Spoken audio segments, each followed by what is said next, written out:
Esta furon las dos opciones que definiront el reinado de Enrique VIII. Mientras su cuerpo hinchado se pudría desde dentro durante los últimos y sombrío día del invierno de 1547. El monarca más temido de Inglaterra enfrentaba su mortalidad con la misma frialdad despiadada con la que había ejecutado a dos esposas y a incontable enemigo. El león está muriendo, susurraban los cortesanos tra puerta cerrada. Pero su garra seguían afilada, hasta el final. Lo que levó a ese desenlace grotesco había comenzado decadente.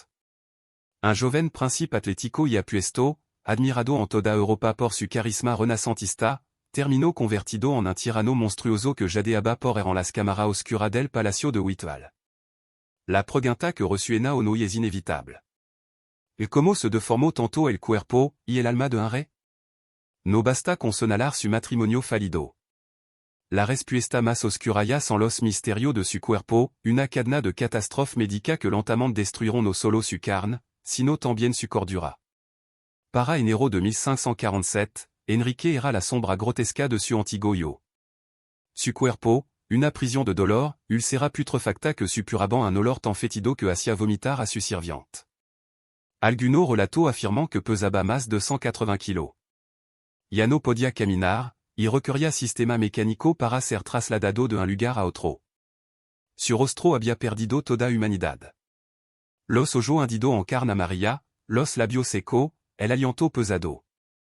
Era difícil recordar al joven que una vez cabalgó en torneo como un dio guerrero. Los médicos reales lo intentaron todo, sangría, brebaje de hierba, oración. Nada detenía el avance de la gangrena, ni el dolor, ni el delirio.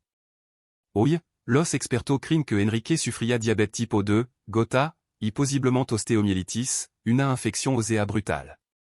Pero su monde fut lo que más alarmó a quien lo rodeaban. Su temperamento, ya temido por todo, había evolucionado hacia episodio de furia bestial, seguido de largo periodo de inercia, confusión, e incluso alucinación. En su delirio, hablaba con espectro del pasado. Veía a su esposa ejecutada al pie de la cama. Murmuraba nombre prohibido, secreto, culpa. El rey que había dictado la muerte de tanto, ahora huía de su propio muerto.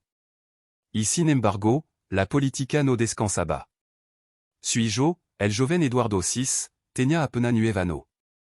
Su madre, Jane Seymour, había muerto ano atrás, pero por haber dado un heredero varón, seguía siendo la única esposa que Enrique recordaba con afecto.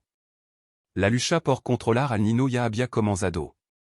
De un lado, los católicos conservadores, lidrado por el viejo y astuto duc de Norfolk. Del otro, los protestantes reformistas, encabezado por Edward Seymour, tío del príncipe. Enrique, incluso en su lecho de muerte, seguía firmando sentencia de ejecución. Su pulso era débil, su visión borrosa, pero su desconfianza seguía afilada como una espada. Nadie debía saber que cerca estaba el fin. La corte entra mantenía un teatro de mentira. Proclamaban que el rey seguía fuerte, mientras en realidad, se estaba pudriendo vivo. Solo los más cercanos podían entrar en su cámara. Y los que entraban, no salían igual. El hedor era insoportable. La piel abierta de Jabba Veruso. Las moscas imbaban pez al invierno. Los sirvientes usaban pañuelo perfumado, las ventanas se abrían pez al frío, y el incienso ardía sin cesar para disfrazar el olor de la muerte.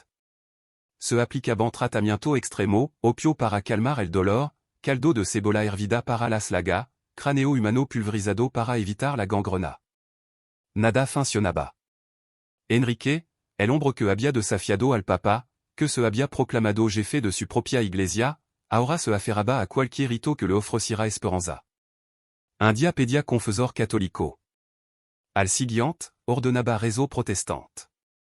Su capellán estaba desconcertado, en que creía el rey, realme. Un testigo escribió que Enrique despertaba gritando. Vmur. Anne, perdonadme. Veía a Tomás Moro, a Ana Bolna, a todos los que había enviado al cadalso, observándolo en silencio, juzgándolo sin palabra. Ese no era ya un rey. Era un hombre solo, aterrado, conscient de que se acercaba un juicio del que ni el poder real podía salvarlo. En su momento lucido, revisaba su testamento. Quería controlar Inglaterra incluso después de muerto. Planeo una succession perfecta. Primero sui Joe Eduardo, luego sui ja Maria, y finalmente Isabel. Cada paso planeado. Cada trono assegurado. Pero como tanta vese occur con los poderoso.